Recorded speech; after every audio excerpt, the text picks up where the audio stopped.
let's go ahead and just dive in. We're going to be talking today about Christian Science, about what that is, what it has to do with healing, what it has to do with the issues in the world that we're watching today on the news, that we are thinking about, praying about maybe.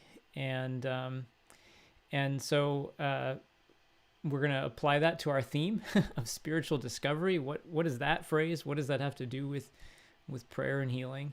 And then we'll have some times for question and answers at the end. So let me just start with a couple stories. One of these is kind of an oldie but a goodie. It's a story that was written about a number of years back and published in one of the Christian Science periodicals back in the time. And it's a story about a Secret Service agent who apparently contacted two Christian Science practitioners in a particular community where the President of the United States at that time was going to be delivering a speech at the unveiling of some new monument. The reason he was calling or contacting these two ladies is because the Secret Service had apparently uncovered a plot to assassinate the president at about the time he stood up to give that particular dedicatory speech. And he asked these two ladies to pray for their community, to pray for the day, for the people there, for the safety of everyone. And they agreed to do it. I actually don't know anything about the religious background of this particular person who made the request, but those are the details that are reported in the story. In the end, everything went fine. There was no kind of safety issue, violence. They went off without a hitch. And the thing that's interesting to me about the story, though, is after the president was back and the press secretary was giving remarks about how the event had gone, the final remarks from the press secretary was that, and I'm going to read you a quote here, that the president says that while on this trip, he felt the lifting of a crushing mental load, which descended upon him when he took the oath of office, and from which he had experienced no relief until now.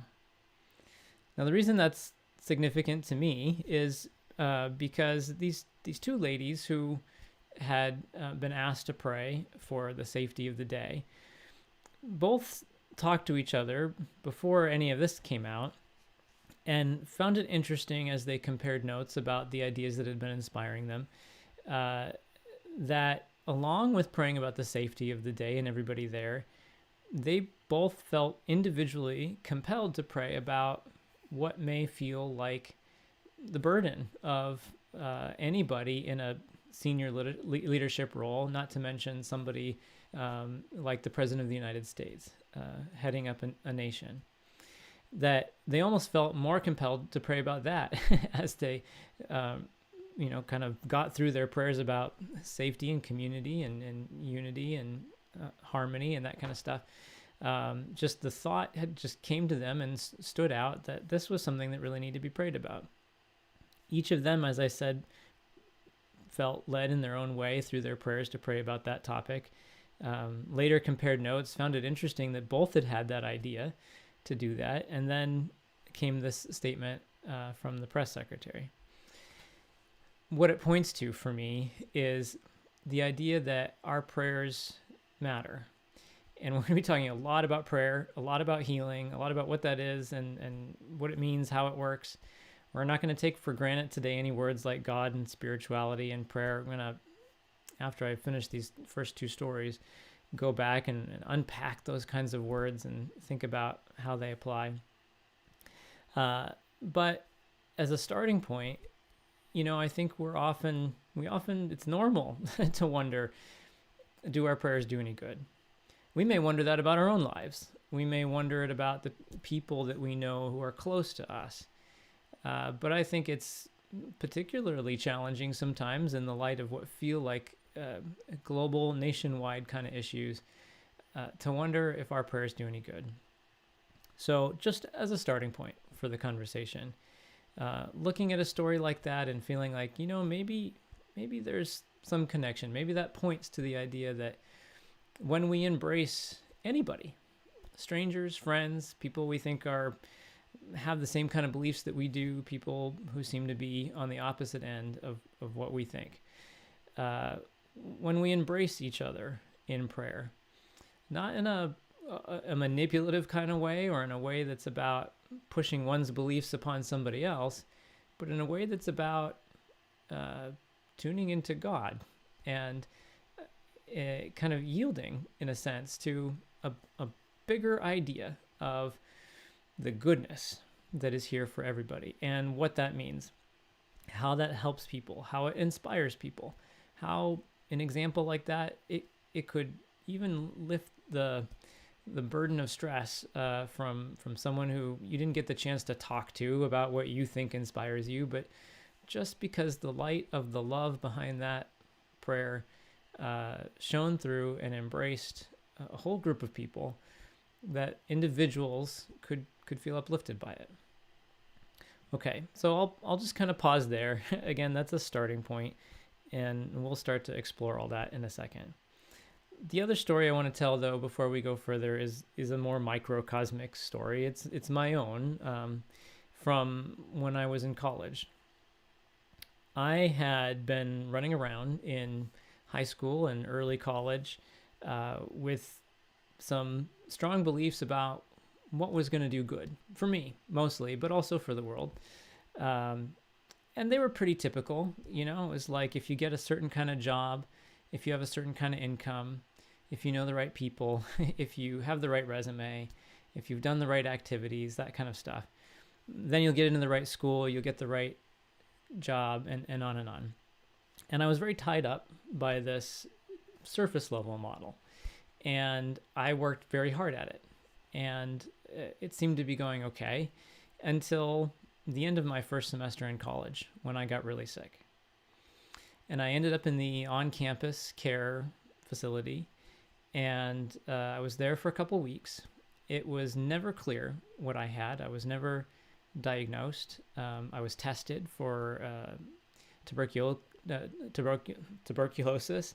because I had similar symptoms, but that came back negative. I didn't have that. But it didn't look great, and it didn't seem like there was much improvement going on. During that time, I contacted somebody I hadn't met before. She was a Christian Science practitioner, and I asked her to pray with me. And we had some conversations along the way. I don't remember any of them until the one that really helped me make a turning point in that situation. And she obviously was listening too. Maybe like those ladies in the first story I told you, where something that didn't seem directly connected to the events they'd been asked to pray about came to mind as an important issue to embrace in their prayers. Well, I think something similar happened with this person. Somewhat out of the blue, she said to me, if you get better, you don't have to go back to what you were doing before. Now, I hadn't realized it up until that moment, but I was really unhappy. I had not been doing all these activities for the right reasons.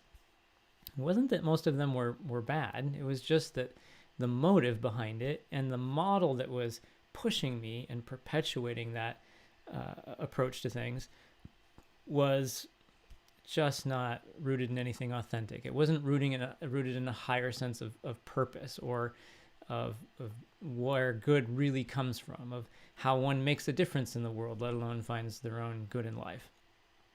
And in that moment, when she said, if you get better, you don't have to go back, I felt a door open, and I felt the option to embrace peace and a path forward. I suddenly felt like, wow, I don't want to go back. And the prospect that there is a way to go forward when it didn't look like it before, and I wasn't even consciously thinking about that, brings me hope. Well, that hope quickly turned into some big questions. What is it that I'm going to do if I don't go back? Where is my good going to come from? What will my purpose be?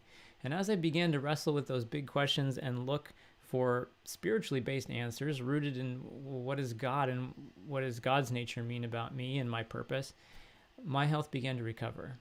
It was dramatic and it was quick. Within a day or two, I was out of the facility, and I packed up and I left college. I didn't want to go back, but I didn't know what I was going to. So I had called my mom and said, can I come home? And I had to leave a scholarship and some things behind.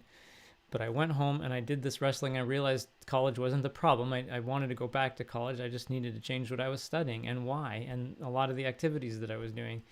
And so I had this time of wrestling at home, and I began to find more of some of the things we're going to talk about today. But again, the health recovery was fairly quick. It was dramatic, and I was back on my feet very quickly. And then going forward with good health, there was big change in the trajectory of my studies and my career and my life from there forward, and in a really good way, in a way that felt true and authentic to who I am and in my sense of what I was able to give back. Okay, so those two stories are a starting point, and we're going to start with a commonality in each of those stories, and that commonality is prayer. I told you about the people who were praying in each of those stories. And so the first thing I want to do is talk about, well, what is prayer? What does that even mean? And then begin to apply it to, like I said, some of these other themes, and then revisit those stories. In the Bible, Jesus is asked by his disciples, according to one of the accounts in the Bible, how do you pray? And in this account, the way it's told, the first thing Jesus says is, go into your closet. And in the context of that, he's talking about, don't let prayer be about just the motions outwardly. Don't let it be about what it looks like to others. This isn't about impressing anyone or proving anything to anyone. I think of it a little bit like, take a step back for a minute. Take a step back from the surface level appearance of things. And that means the opinions and the preconceived notions of other people maybe, but it also, I think, means take a step back from our own preconceived notions and our own fears, our own knee-jerk reaction to things. We've all had moments where we reacted and then found out later that the circumstances were different than what we thought they were at first. So just pause, take a step back for a moment. And then after saying that, Jesus gives what many Christians today call the Lord's Prayer. We're not going to look at the whole thing, but in essence, the Lord's Prayer talks about God's nature and about our relationship to God and about what that means in our lives. So if we were to look in a broad brushstroke way about what prayer is and what it means, Jesus is saying take a step back from the fear, the reaction, the surface appearance, get focused on the nature of God and on our relationship with God. Okay, well, let's look at the second part of that. Get focused on the nature of God. So first, it's take a step back for a minute, and then get focused on the nature of God. Okay, well, what is God? If we're going to be focused on the nature of God, what does that mean? God is literally an infinite subject by nature. And of course, there are many faith traditions and backgrounds that think about God in slightly different ways, but really there's a lot of commonality. And going back to some ways Jesus talked about God, one way was as spirit. Now, spirit may be a word that feels very separate, very divorced from daily life and reality and what's practical. It can sound like what happens in the afterlife or, in some ethereal kind of other state of being. But I think that's a context that's been added later. That word that has been translated into spirit in English comes from Greek. The New Testament in the Bible, where all of Jesus' life is described, is written in Greek. And then the Hebrew scriptures, what Christians call the Old Testament, of course, was written in Hebrew. Well, actually, both in Greek and in Hebrew, the word that's translated as spirit in Hebrew and Greek is the same word that's used for wind or breath. And so it's a little bit more of a practical word than I think we think of it maybe sometimes today. If you think about God being like the very air around us, it gives a sense of a God that is actually very present. Maybe not visible, like air is not visible per se, but integral to life. In fact, the Bible says God is life. And maybe even though we don't see air, we see the effect of like when the wind blows. And actually, as Jesus talks about spirit at one point in the Bible, he says, you don't see where the wind's coming from, you don't see where it's going, but we see the leaves moving in the trees. So God's not something we see, but God is ever present. God is life itself. And there's a power, there's an effect that comes from God's action. Well, a few other things the Bible says about God. It says that God is love, that God is love itself. So it also says God is truth itself, and that God is pure good. It says that everything that was made by God, and nothing was made that God didn't make. And last, I'll say, it also says the same fountain doesn't send forth both fresh water and salty water. So it's this idea that God is pure good, that God is ever present, that God is power, God is the only creator or cause, God is life itself and love itself and truth itself. And just like love or truth, you don't see love, but you can see the effect of love. You can see the expression of love, the manifestation of love. You can see that in acts of kindness or generosity, compassion and caring. You can see truth expressed in integrity and honesty and so forth. So invisible in a sense, but powerful, and with very tangible effects that are the kind of things we really care about.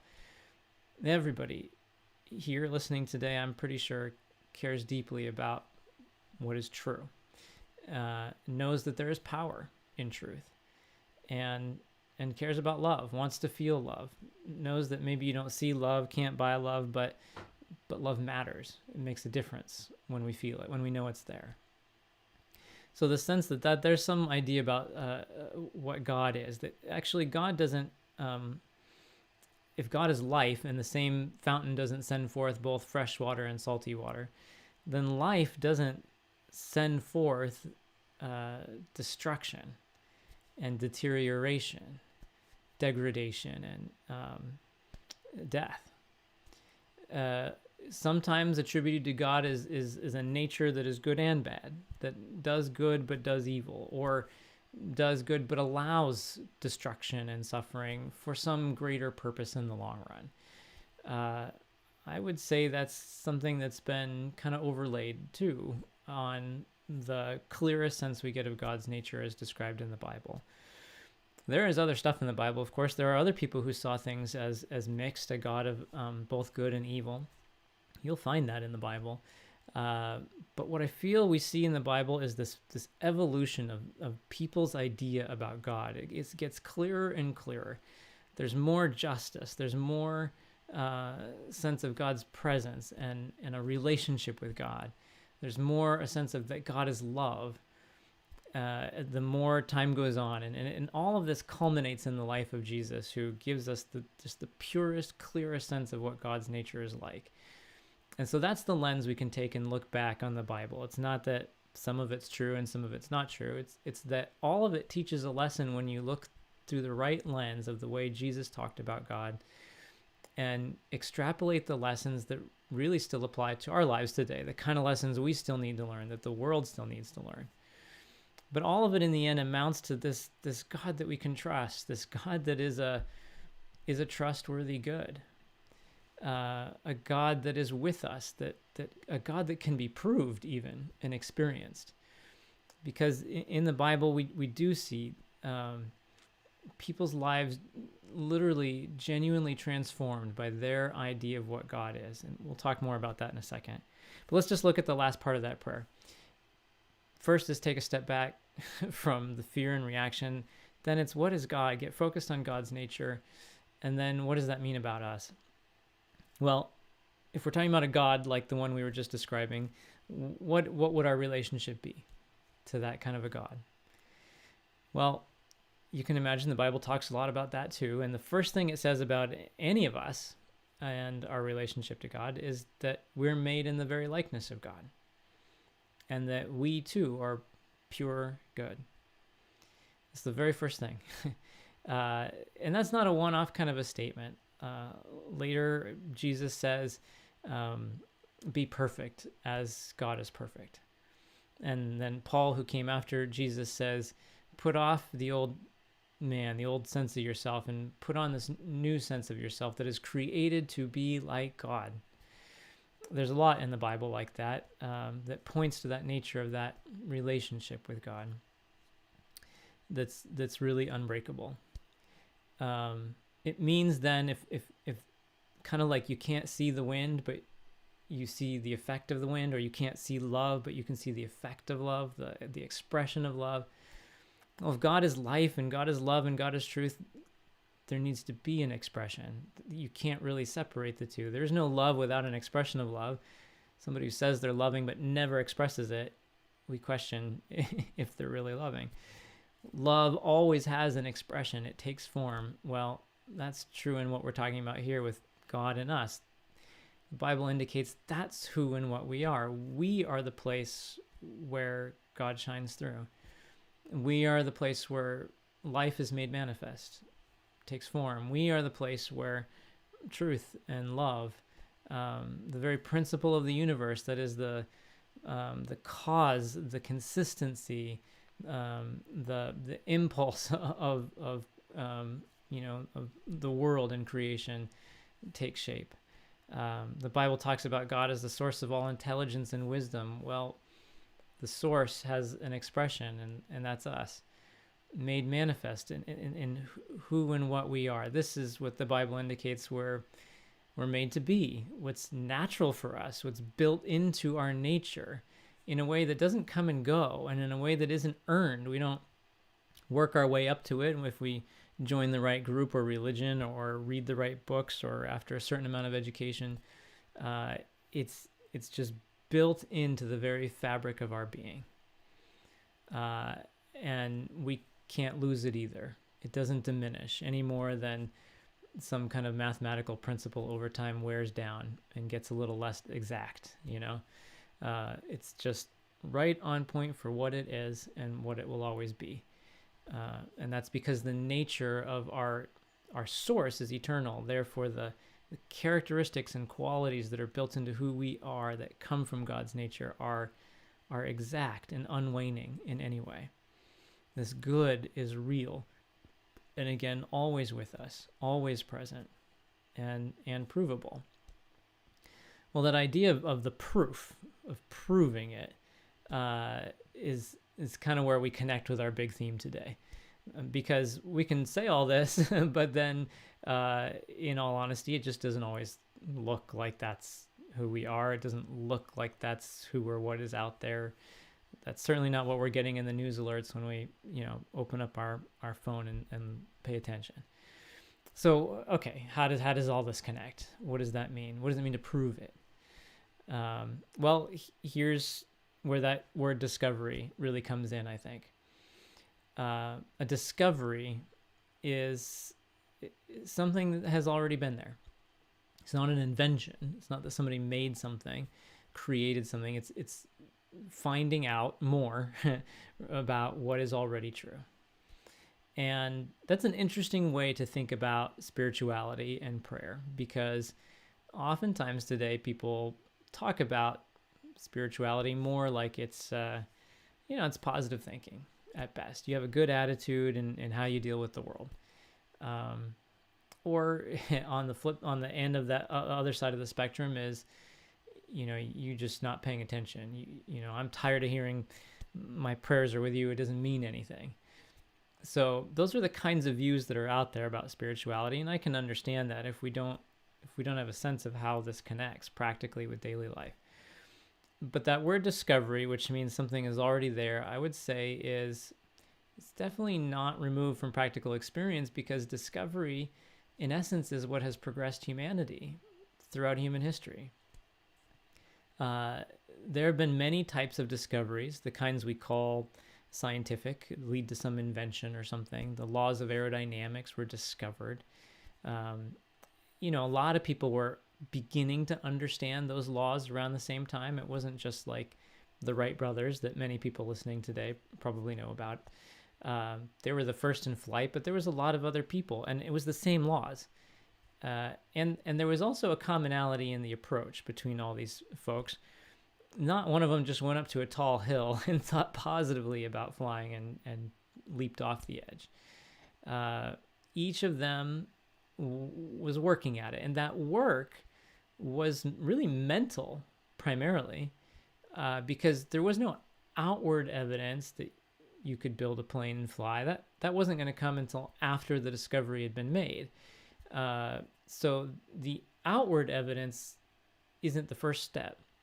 The first step is mental. The first step is looking really beyond the surface appearance, beyond the preconceived notions about human flight, maybe beyond one's own fears or the fears of others, and looking for a principle that can be understood, a principle that you can build on, build with, until you begin to get tangible results that prove that. And so to me, that's what I feel like genuine spirituality is about. That's what I feel we see happening in the Bible, as I kind of referenced before. People from all walks of life make up, what's in the Bible. It's not just one book. It's a series of history, letters, poetry. It's written by men, women, young, poor, and definitely even with different ideas about God. But one of the threads that goes through it is these individuals who are in difficult circumstances, be it in the middle of war or famine or outcast from society or considered incurable.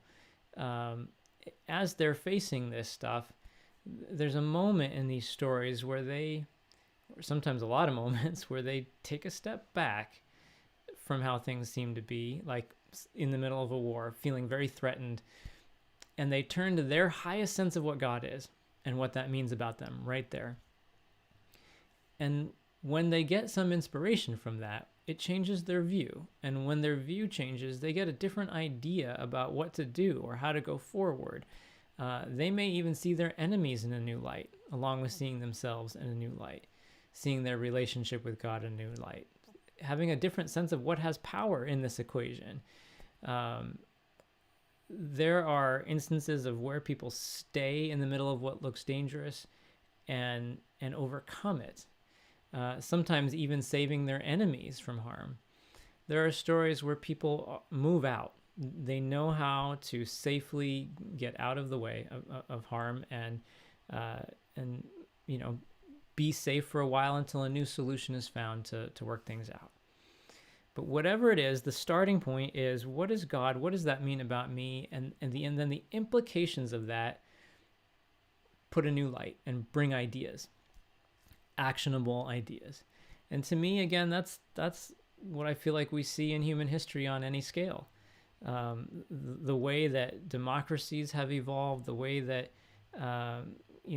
betterment has been made in education and in equality, you name it, things you look back on and you say that this is how humanity has progressed. It's somebody gets a new idea, it's a breakthrough, and then after a while, that good idea, rooted in something that has always been possible and always been normal and natural, really, because things like equality are always more natural than inequality. Inequality is like a hand gripping a Nerf ball, squeezing it out of shape, and then if you let it go, its natural shape, the shape that has always been natural to it, built into the way it is made, just takes its shape again. It's round. The misconceptions of society that have burdened society, how we think about the environment, whatever it may be, the more there's a dawning of, oh, that's not what's right, this is what's right, and that spreads and people begin to act on it, then our laws begin to better reflect what has always been true, what has always been most normal or natural. Now, when you're talking about world progress or society-wide progress, it's rare that all that just happens like, oh, I got a new idea, and then it's all over. It's usually little by little by little. It's like the light dawning, and things get brighter, and things get clearer, and things take their shape in the most normal and natural way. It doesn't feel like leaving home. It feels like discovering home of how things are made to be. And that to me is kind of the whole point. The Bible says everything that was made was made by God, and nothing else was made that God didn't make, and that God is pure good. Well, you have this big idea that seems divorced from what we see, and yet I would say that what we see over time is a dawning of that. It's more and more of that fact of the naturalness of good, the naturalness of what is built into us in like God's nature, to be free, to be whole, to be peaceable, to be purposeful and valuable, hopeful and effective, strong and balanced.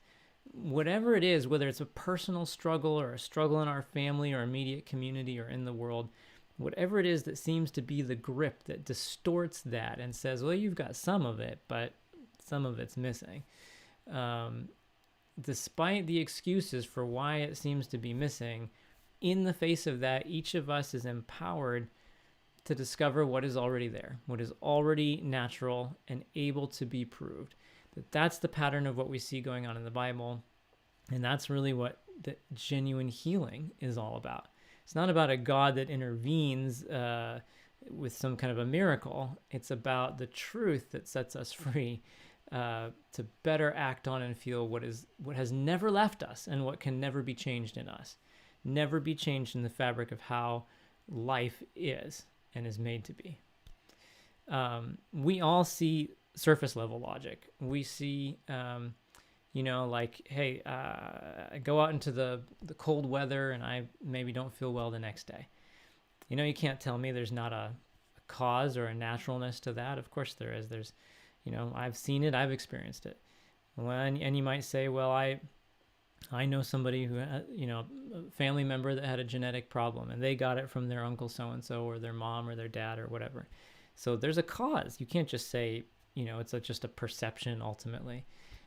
And I get that. I mean, again, we all see that.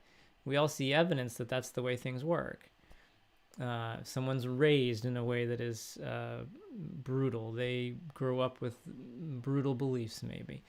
Whether the cause is psychological, physical, whatever, we seem to see a cause and effect, a reason for there to be what is unlike God in our lives, in our health, in our communities. But what I would say is there's that kind of logic it's a surface level logic. Yeah, we see it, and yeah, we see the suffering that comes from it. But what are we going to do about it? Here's my little analogy. If we wrote 7 plus 3 equals on a board, you know that 7 and 3 equals what? 73? No. 10? Yes. But if you didn't know math and all you had was surface level logic, and so you knew the plus meant you put them together, well, you'd think to yourself, maybe plus together 7 and 3, I guess the answer is 73. And there's a certain surface level logic to that. It's just not true.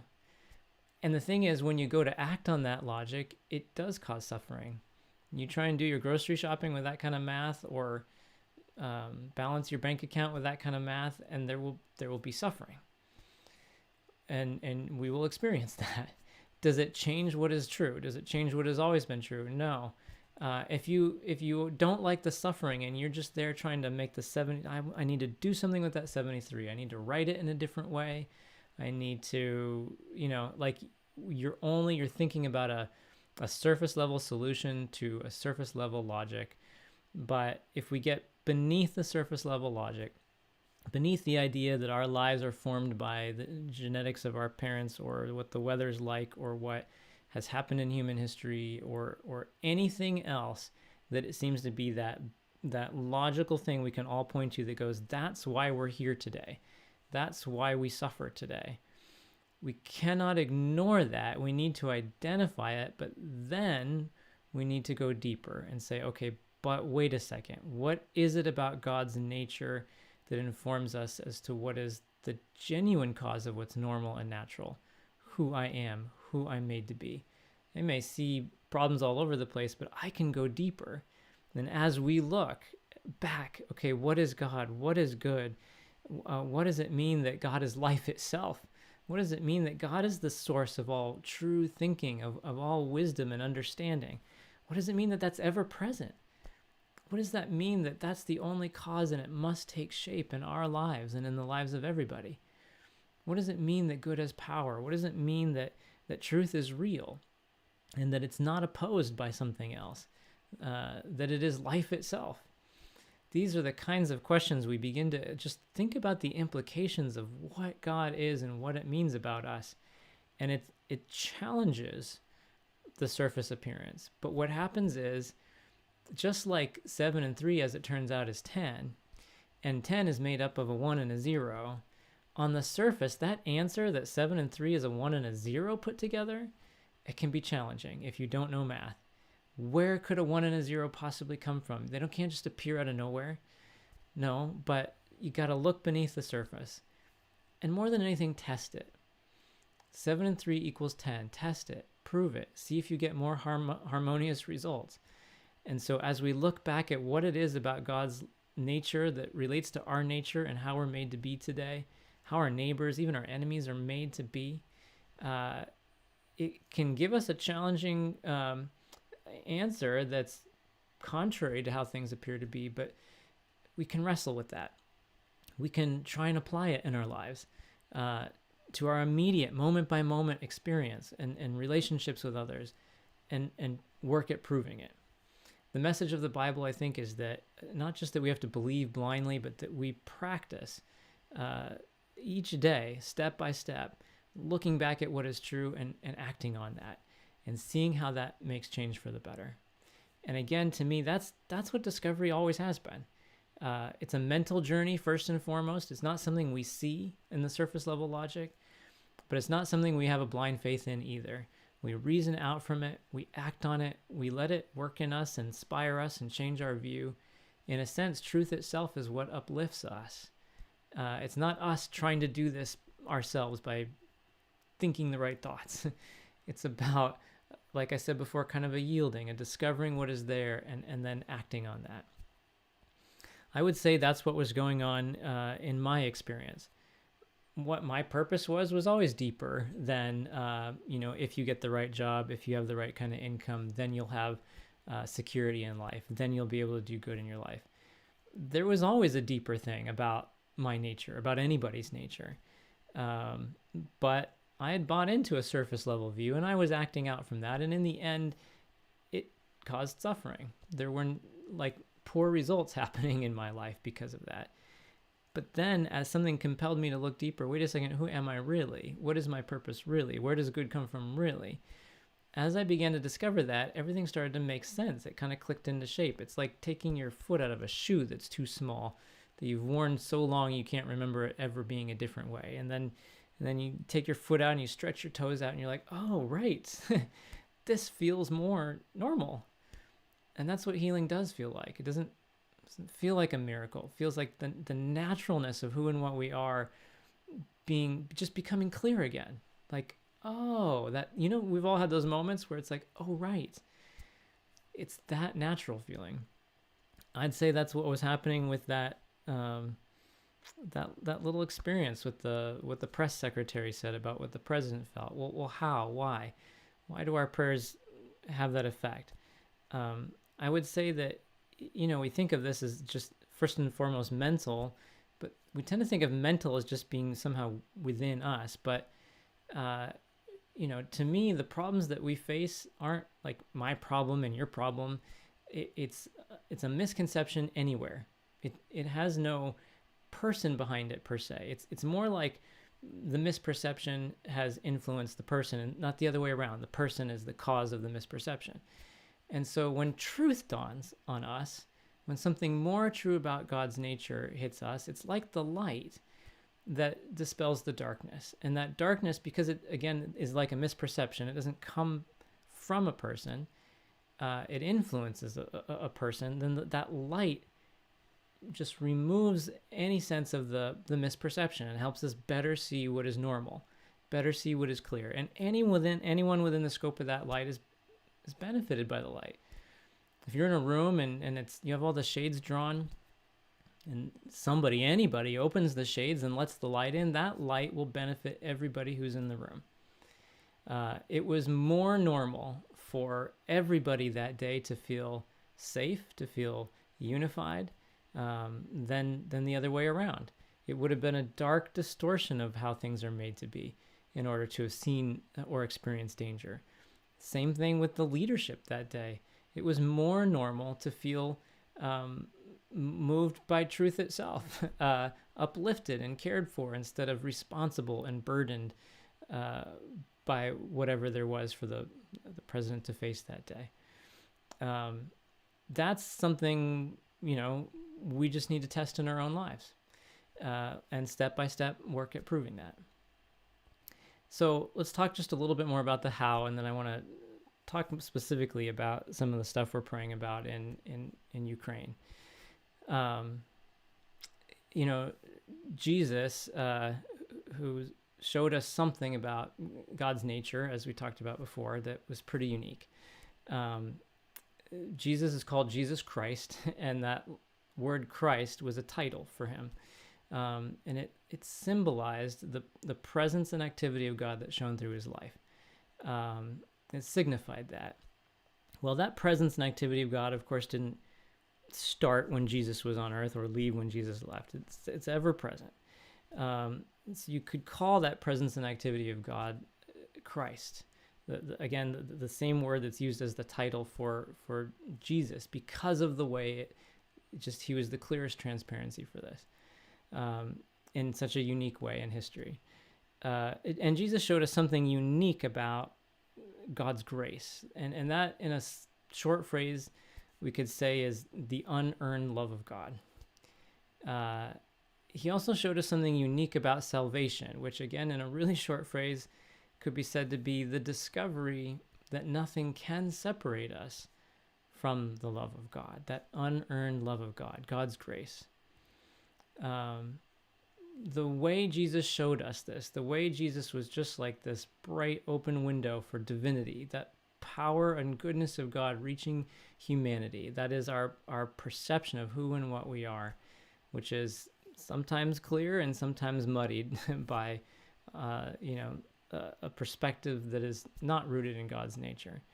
The way Jesus showed us how the truth of God, the true idea of God, meets human needs and changes our lives in dramatic ways, was unique. And yet he also showed us how that light is ever present and how anybody can be moved by it. Jesus told his disciples to go out and do as he did. He said that those who followed him would do the works that he did. It was a sense that, hey, I'm not showing you a miracle show. I'm showing you reality. I'm showing you how to understand reality, how to prove reality for yourself, how to walk in the light, how to walk in the way that I'm demonstrating for you, so that you see how unbroken your relationship is with God, so that you can understand that and live out from that standpoint.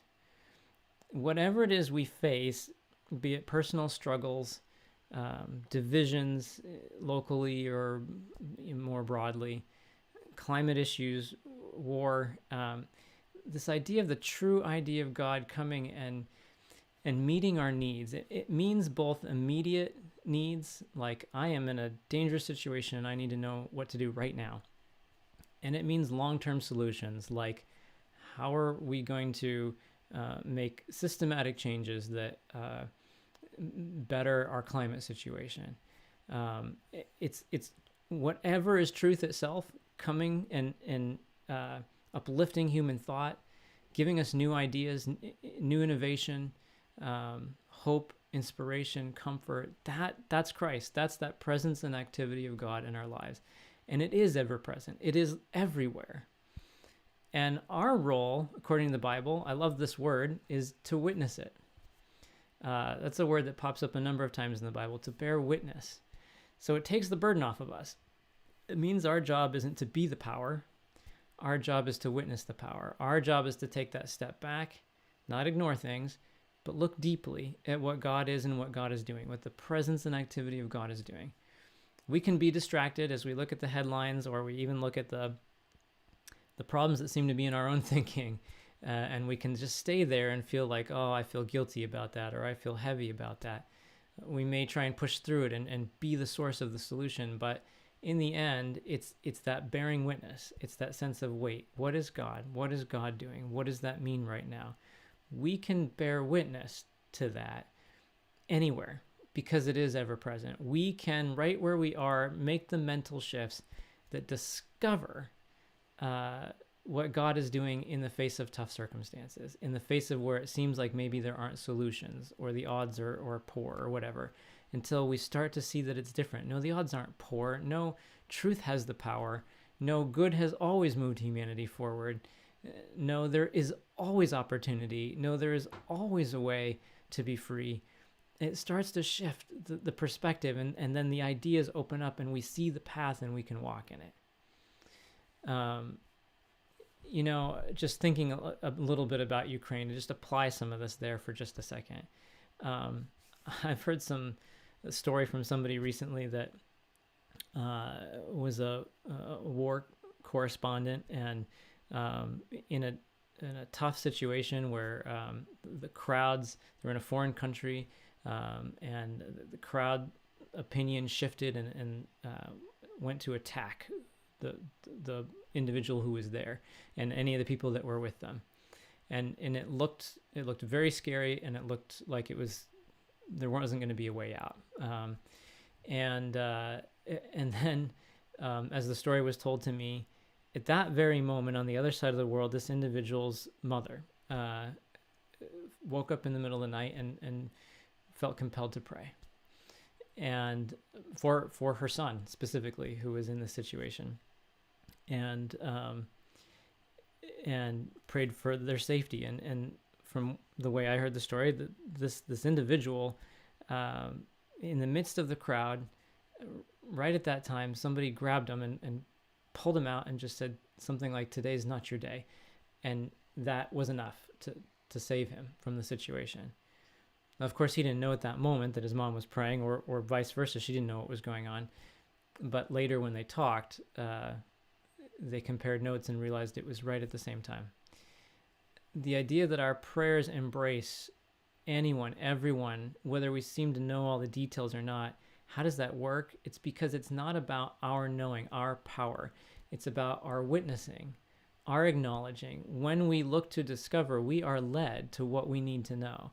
That's a kind of intelligence that goes beyond just surface level data.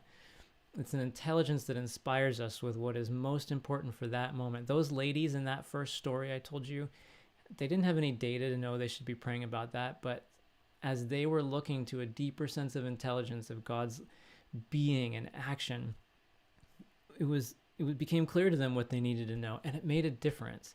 It made a difference not because their prayer went out and changed somebody or a group of somebody's, but because they acknowledged the truth, and the truth itself is the counter, the antidote to what is false.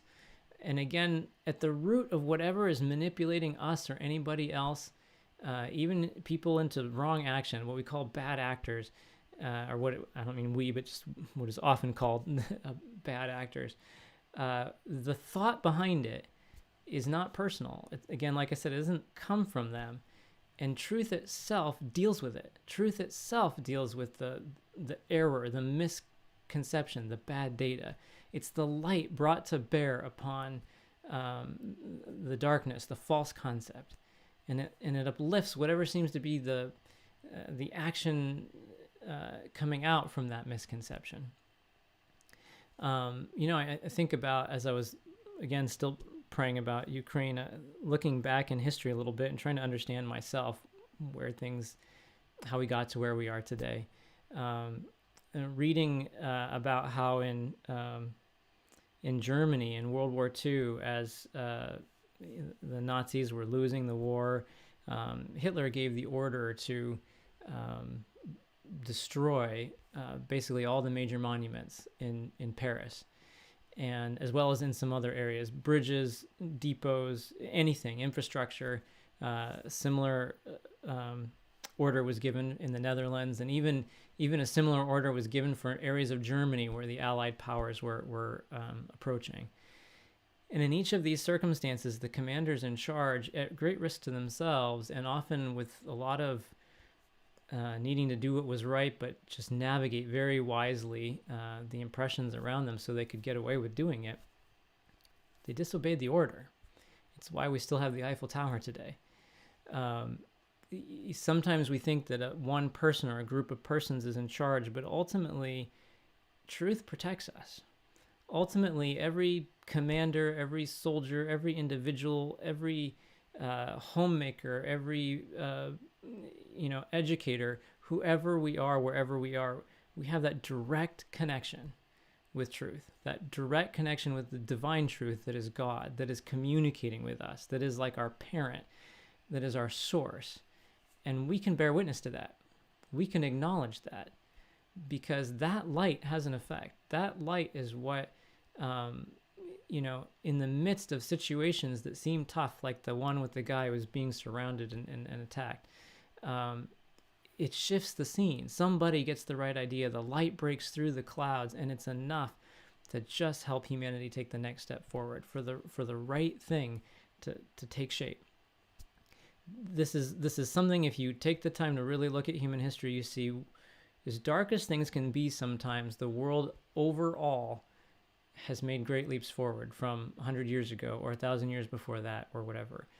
It's not a linear process, but the individuals that contribute the most, seen or unseen, are the ones who aren't just getting swept up in the surface appearances, acting and reacting, but who are acting on ideas of truth that are deeper and that make a difference in the world. This is not lightweight stuff. The last thing I want to say that's even more specific about the Ukraine situation, and to what I started to say about what has led to this. I was watching a news report from a few years ago talking about the breakup of the USSR, and I was just, some of you may already know this very well, but it was new to me just quite to what extent the countries that are now largely considered Eastern Europe claimed their independence.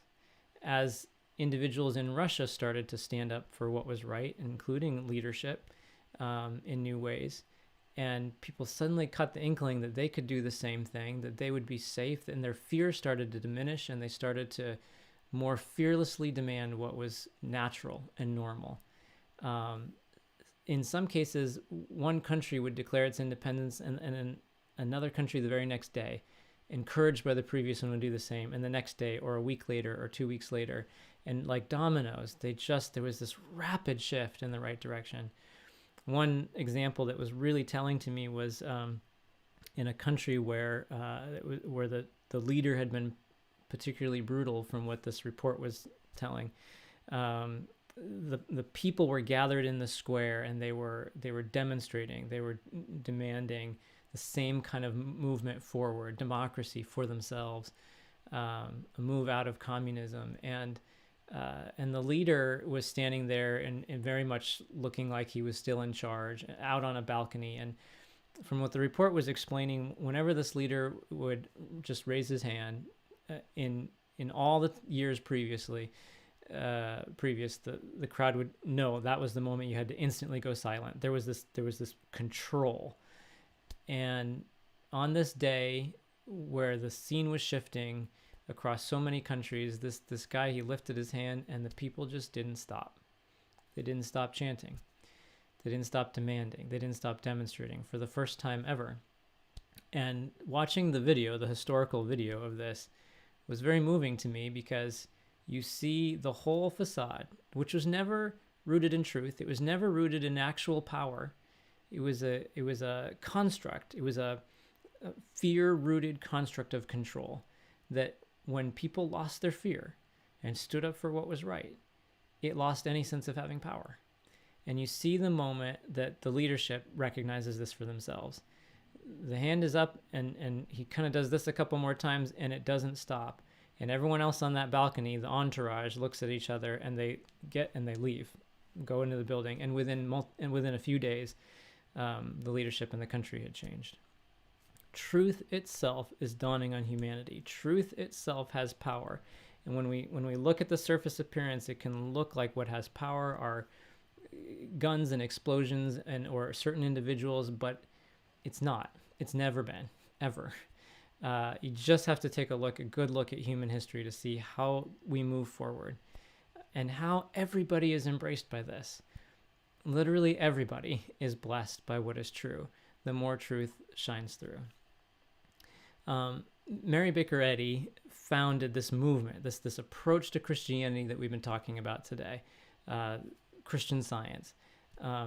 The idea of that word, those two words, Christian and science, or the science of Christ, you might say. It's a way of looking at the life and the teachings, the example of Jesus, and saying whatever is true there, it has to still be true today. It has to be true for all people. It has to be universal. It has to be provable, and it has to be something we can understand and express. This was the big discovery she felt she made, and it healed her from chronic illness that she had faced from the time she was a little girl, and it healed her from a severe accident that she had from which many people did not expect her to recover. It healed her in that deep kind of personal way, but it also healed her as she felt inspired to act on this, to help others, to heal. She became quite known as somebody who was helping and healing people consistently and teaching others how to understand that for themselves. It helped her when this woman lived from 1821 to 1910 at a time when women, it was literally considered immoral for a woman to speak in public. I mean, to give like a public lecture or presentation, let alone to preach or to write about spirituality, the Bible, Christian practice with any kind of authority. And yet her reasoning was, wait, what is God? What does that mean about us? Not what does society say, but how do we just act in very simple integrity on that truth and what it means in our lives. And that spread.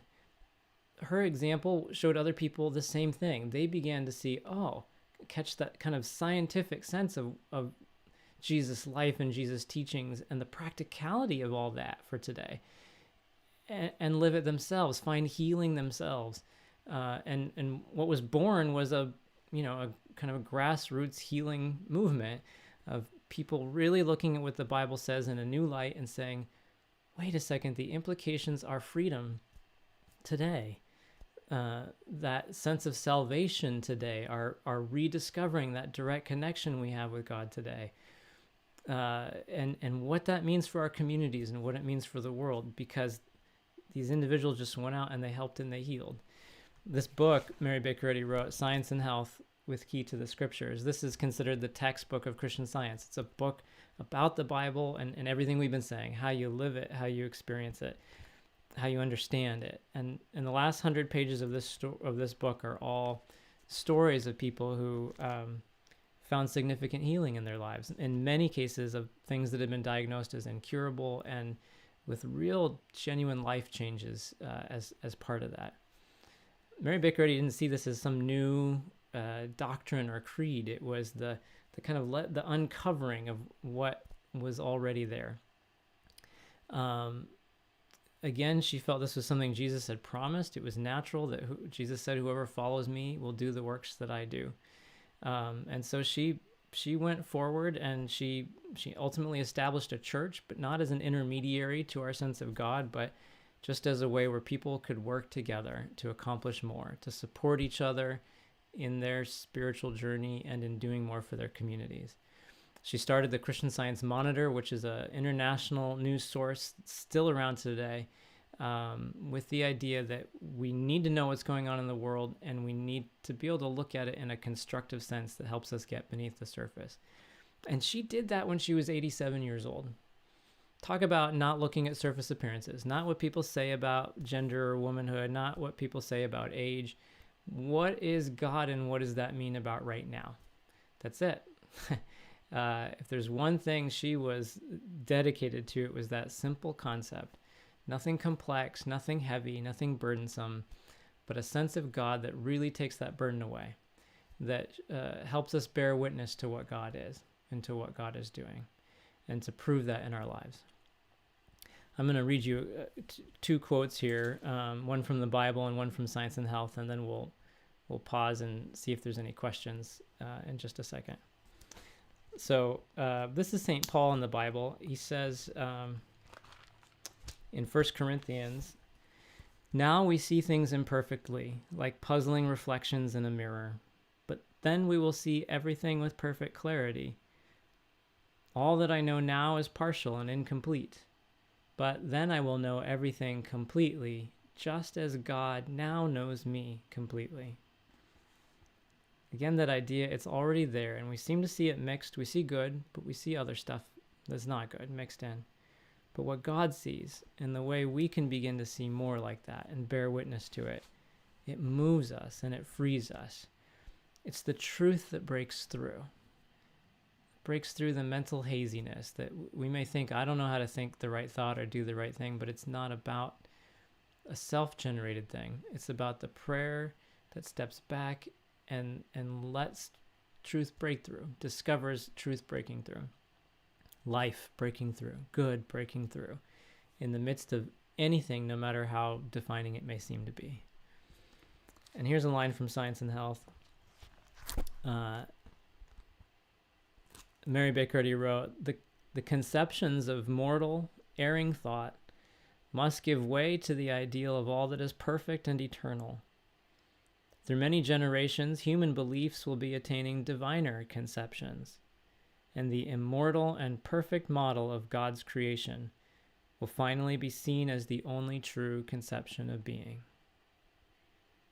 She starts the next sentence with the word science. She's talking about the science of Christ. She says, it reveals the possibility of achieving all good and sets mortals at work to discover what God has already done. That's the promise. That's the deep care of that Christ presence, which is uplifting us and moving us. Our role is listening. Our role is discovering. Our role is following.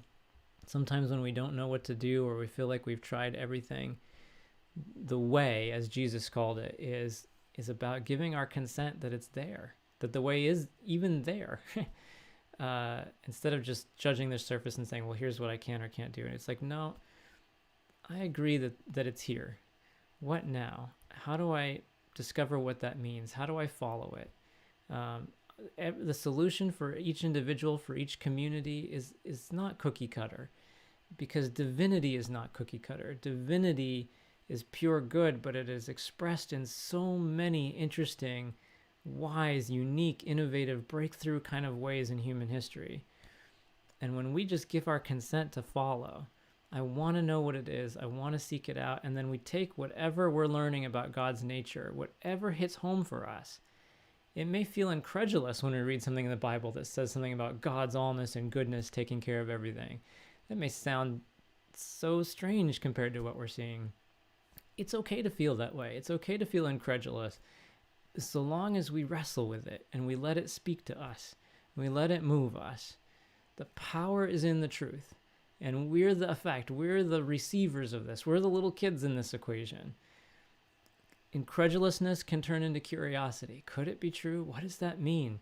And then we start exploring the implications and what it means in our life just today and tomorrow. Not waiting for some big thing to happen, but just right now. How am I being led by what I'm discovering about God? And ultimately, as we see just how big this is and how all embracing it is of literally everybody, that curiousness turns to some kind of awe. Wow. A God that is that big, a God that really is primary, really is life itself, really is the real and the good and the true, what's going on here. The scales start to tip and we see more of the weight and the power of what God is, and we see a way to move forward.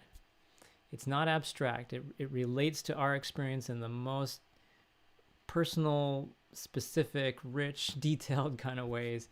But each of us just has to walk that walk for ourselves and be willing to take that step and not spend all day being distracted by other things, but just in our hearts, even if we have lots to do, give our consent to that, listen and follow, bear witness to it, and just see what that means in our lives.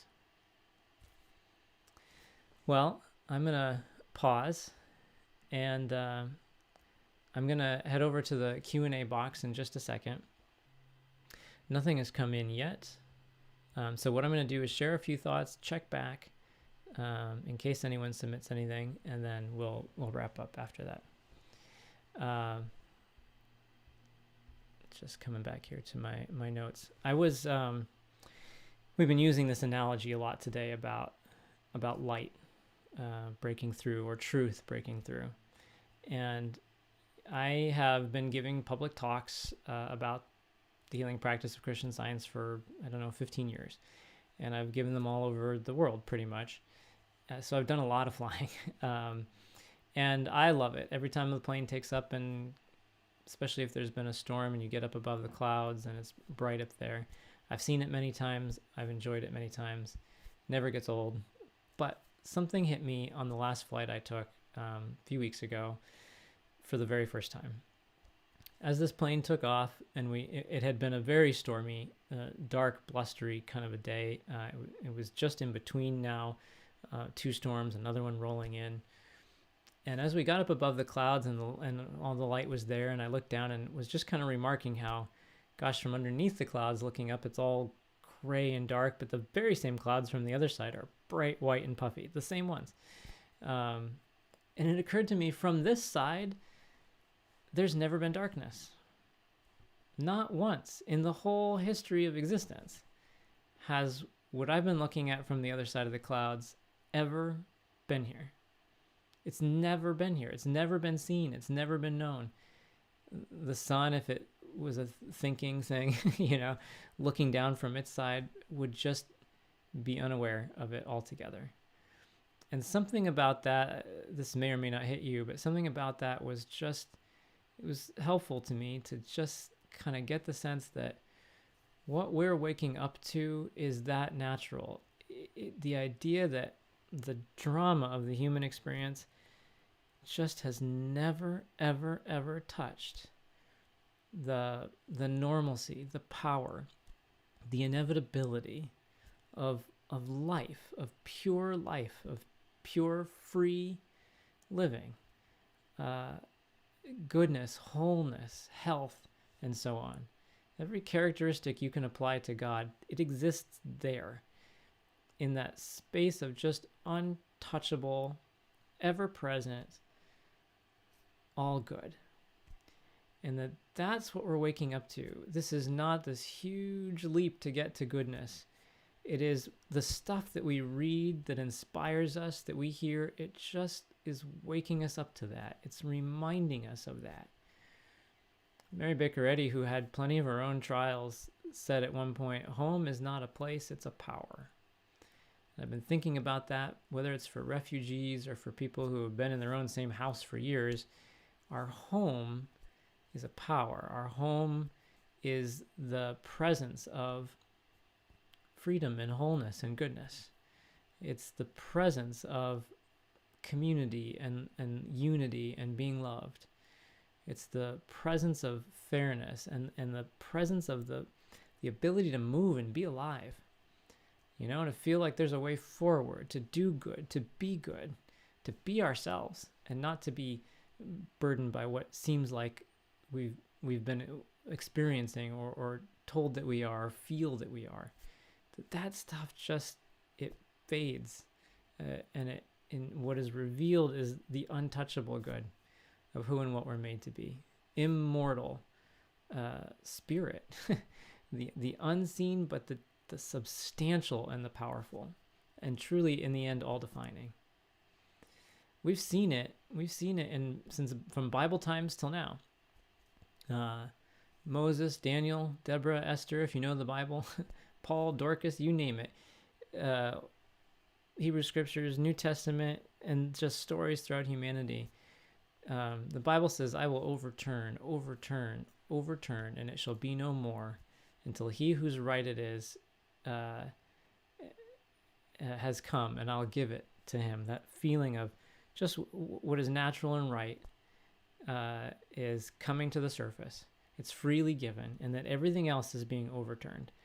We've seen it. We've seen it through generations, and it continues. It continues today. There's a way, and it's through this truth and love that is unstoppable. Discovery can't be turned back. Once something is discovered, ignorance doesn't creep back in. It may look like it's trying to, it may look like it has the power, but you just can't ununderstand something. At best, you can be distracted by it for a moment, but it can never be crushed out. Precept upon precept is a law that the Bible describes. That is, we just build, truth builds on truth, and it's unshakable. Checking back here at our Q&A, doesn't look like anyone else has asked a question, so I'm going to wrap up with just 2 quotes again, one from the Bible and one from Science and Health. This first one is from 2 Corinthians, but Paul again, and it's a short one. Paul writes, "See, now is the acceptable time. See, now is the day of salvation." See is a word that's kind of like witness, bear witness, look for it. And he says, now is the acceptable time. We're not waiting. This isn't a future salvation. It's the moment by moment overturning, the moment by moment rediscovering or discovering anew in new ways that nothing can separate us from the love of God. And that's really what Christian Science is about. It's about that approach to Christianity that shows us, yes, Jesus did this. Yes, he said those who follow him could do it. Yes, this is natural. Yes, this is home. This is what it's like to just be and to move forward in the light of our relationship with our Maker, with God, with our Father, or in other ways the Bible talks about God as Mother. And this is from Science and Health, and we'll close with this. Mary Baker Eddy wrote, "It's possible, yea, it's the duty and privilege of every child, man and woman, to follow in some degree the example of the Master, by the demonstration of truth and life, of health and holiness."